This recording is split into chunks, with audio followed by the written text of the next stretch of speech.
make up a Roggenbier. So, I got my grain, I got wheat in here, or excuse me, rye, flaked wheat, some American 2-row, I ran out of Pilsner malt, some Carafa 2 for color, some Munich malt, and some, what else do I have in there, Special B. So, anyways, here's my system. I'm heating up. I gotta do a, see if I can get a good picture of this here. So I'm gonna get that to about 130. I'm gonna do a beta glucosamine rest on this. So basically bring it up to, I'm reading between 95 and 113, and I'm also reading between 111 and 130. So I think I'm going to do about 120. Bring it up, let it sit there for about 25 minutes, then bring it up to my normal mash temperature, which I think I'll mash this beer about 152. So let's see what happens. Okay, so I mashed in, and you can just tell that this mash, sorry if I'm not getting the camera good here, you can tell that this mash feels almost a lot thicker, almost cementy. This is 50% rye, I think. Using 9.5 pounds of rye. So, yeah, about 50% rye. Between the rye and the wheat, I think I'm at like 55%. This is, Roggenbier is essentially like a Hefeweizen, but instead of using wheat, you use rye. But you can use wheat in it. So this is my beta glucosamine rest. Basically just pulling off of there, going to the pump.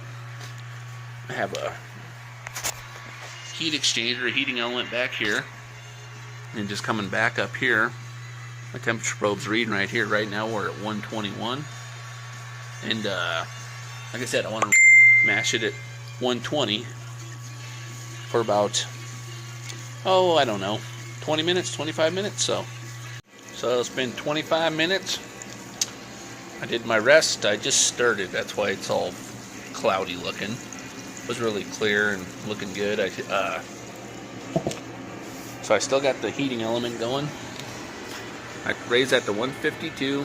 It was at 120, and I turned my burner on. So on this, I'm always worried about scorching my wort with the flame on there, but everybody I talk to says, as long as you got flow, you'll be good. So let's hope so. And I got the valve backed off pretty good. This bag helps too. So I get a stuck sparge or something, I'll just take those clamps off of there and pick up the bag and reset it, and it'll be good. So I'm going to let it heat up to 152, and then I'll probably mash it at 152 for, I don't know, probably 50 minutes, 45 minutes, although I might do a whole 60 minutes, then bring it up to a mash out at about 165 for 10 to 15 minutes. That way I can just hopefully loosen up those sugars and make my sparge easier. So yep, we're all 131, so this is heating up pretty good. Okay, so we got it up to 152. As you can see, well, we're almost there. Was at 152. I got it recirculating. So I'm going to let it sit for, I'm going to do 60 minutes. Just because I usually do a 75-minute mash. I do a 60-minute mash and a 25-minute mash out. People think it's excessive, whatever. That's what I like to do. So anyways, this, I'm going to let it sit. Heat up my sparge water. And once we're done mashing, we'll transfer it over to the boil kettle.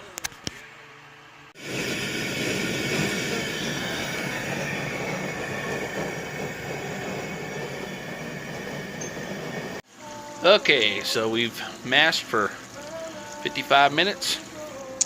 We got 5 minutes left on the timer here. I decided to go ahead and start my mash out. So I moved it over, turned it up to 165. Got my burner going. I've also got my sparge water heated up. Didn't pay attention, went a little too far, about 193. But I usually sparge about 185, so it's a bad sparge. So I'm going to let this heat to 165. Then I'm going to let it recirculate for about 10 minutes. Then we're going to start the mash out. Okay, so we finished our mash out. Turn my pump on. And I'm going to transfer the first runnings over. Slow that down a little bit. Looks pretty good to me. Nice and clear. So there's the first runnings of the Roggenbier. Okay, so I'm going to go ahead and fill this up. Like I said, I'm going to use half of 7.5, which is about 3 5/8 of a gallon, if you want to say that. 3.7, what would it be? 3.675 gallons, or yeah. So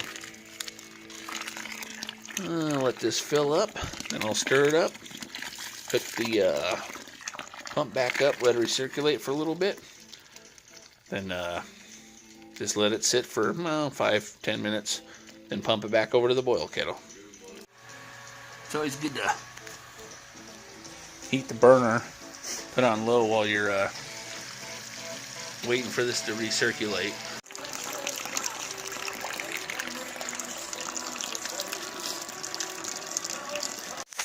Okay, we're at our second batch sparge step. Our final. Oh, I gotta start my timer here. I'm just doing 5 minutes between letting it circulate for 5 minutes. Stir it up. Let it circulate. Okay, transferring the last bit of the batch sparge over. So we'll get this filled up, start to boil. Okay, so we got it up there. It's about, it's almost to boiling. It's gonna take a little bit, so once it starts boiling, I'm gonna start my timer. I do a 75-minute boil on this.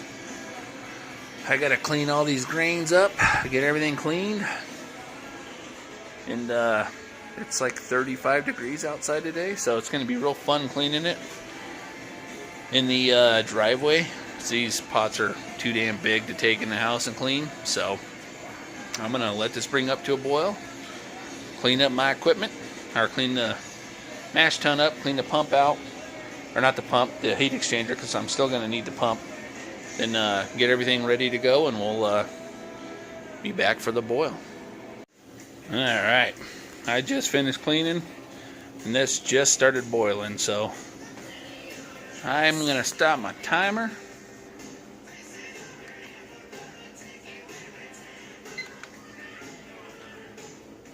I'm also going to record the time I started my timer.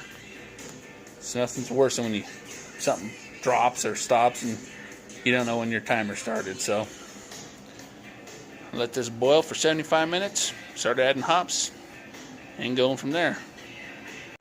Okay, so we've been boiling for a couple minutes, about 25 minutes. I got it boiling pretty good. I'm turning it up, or turned it up actually, because what I want to do is I want to sanitize my heat exchanger. I built everything I brew on. I built my stand, so I got to. I used a heat exchanger I made, just a hose. I just took a hose. I'm having a brain fart, I'm sorry, but I call it shell and tube, but it's not really a shell and tube. It's got a hose on the outside, and I use that to cool my wort down. But to sanitize it, what I do is I pump boiling wort during the boil through it, use my pump, take the pump, discharge into it, or suck off the boil kettle, discharge into the heat exchanger, and run that wort through it back to the boil kettle.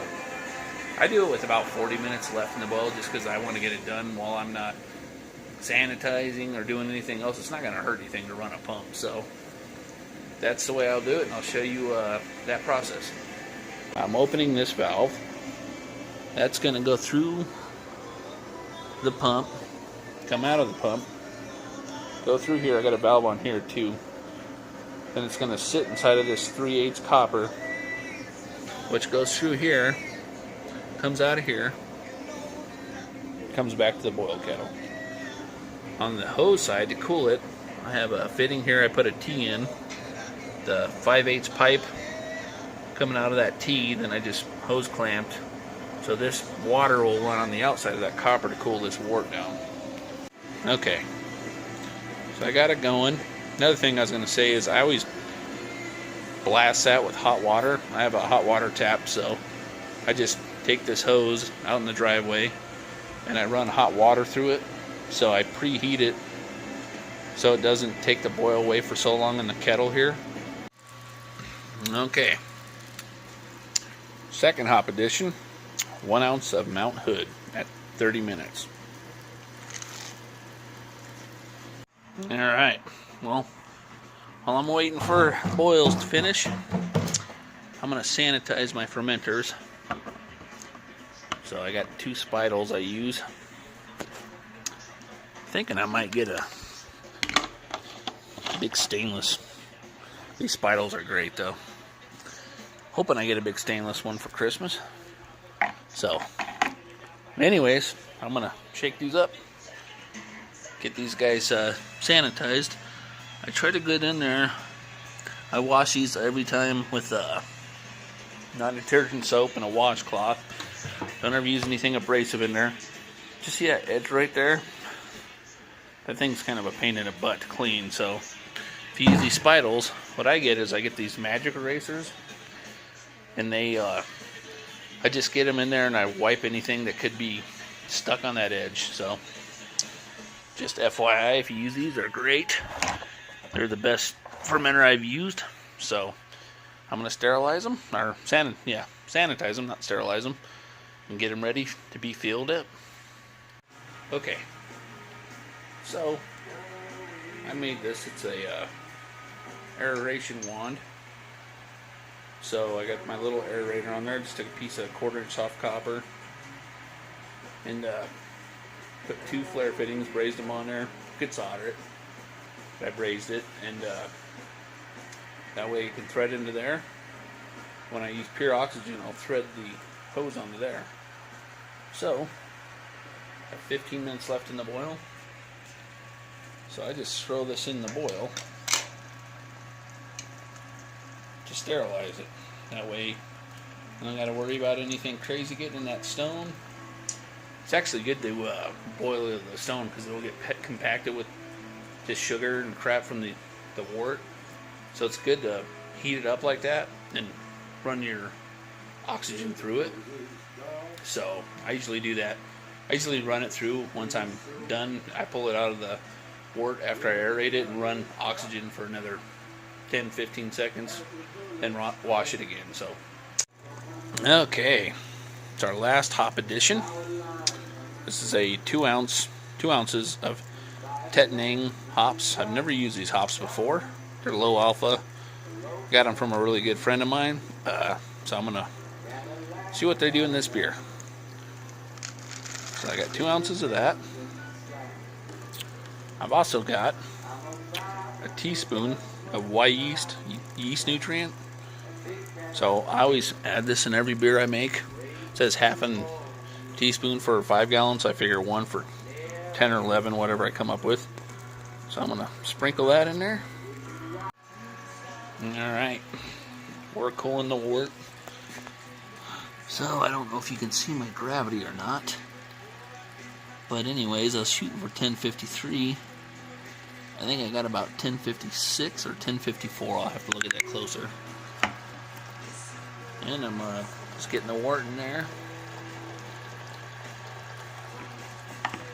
So I'm going to fill up this fermenter and fill up this one to the 5.5 gallon mark, hopefully. Aerate it, then put it in the fermentation chamber. So we'll get it filled up. Next step, fermentation chamber. Well, next step's actually aerating the wort with oxygen. Then after that, fermentation chamber. Okay, it's in. I missed my damn volume by about half a gallon. First time I've done that in probably 3 or 4 months. And time to aerate the wort with pure oxygen. So I got my oxygen bottle here. Turn it on. Make sure that we got, see it coming out of there. So I'm gonna let this go for about a minute.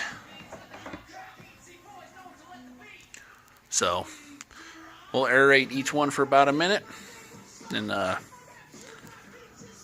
put it in the fermentation chamber. Okay, so I have the fermenters in here. So I'm going to set the chamber at 64 degrees because that is the lowest on the spectrum for this yeast strain, which is white yeast 3056. Okay, see the wort's only 60 degrees. And I even backed the water off. I really need to get a thermometer on my heat exchanger, so I just taped the probe there to the side of the fermenter. This is my heating element. It's just an infrared light bulb. I think it's 150 watts. Of course, I just use a controller in the front. See, right now we're in heating mode. So it'll heat until we get about 64, 65. And if we get too hot, the cooling kicks on, which just brings the compressor on and cools that wort down. Okay, I'm cleaning now. Just going to show you. I just take hot water, pure hot water off the tap, and I flush this thing both ways. I've run about 5 to 8 gallons of water, hot water through it just to flush everything out. The pump down there I'll pull apart and clean up. The heat exchanger I just blow hot water through, or run hot water through it.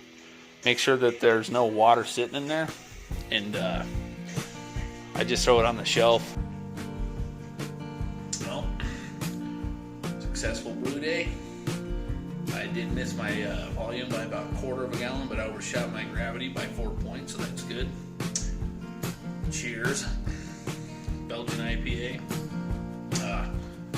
If you guys enjoyed the video, thumb it up. If there's something you didn't like, let me know.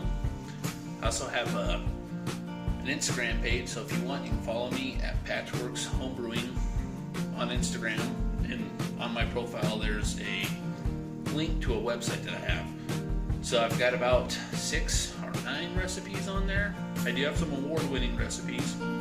So just thought I'd let you follow me, kind of see what I do during the day. The typical brew day, this one's a little different. Never done a rest like that. For a mash, I can tell you it did help. I didn't have any stuck spars or any plugged up recirculation. Everything went really smooth. Considering I used 50% rye plus some flaked wheat, so I was kind of intimidated by the beer, but hey, that's part of homebrewing, man. You gotta go out and try stuff. If it comes out good, great. If it doesn't, oh well, I mean, I've been doing it for 4 years this month, and I love it. I mean, when I can make beer this good and produce award-winning beer, I've had a Pro-Am, I've had multiple gold medals, I've had best of shows, so I don't want to be a big-headed brewer, but I know what I'm doing.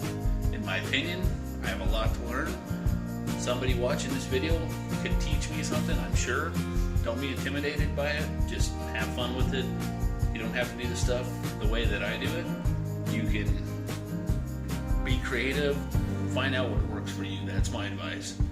So until next time, cheers. I hope you all enjoyed it. And remember, follow me at Patchworx Homebrewing on Instagram. And I post there quite a bit. And I also have a website with recipes. If you have any questions, you can email me. Anything you need. Thanks, everybody. You guys all have a great week and a Merry Christmas, or whenever you're watching this. Make a great beer. Send me some. I'll send you some of my beer. Thanks, everybody.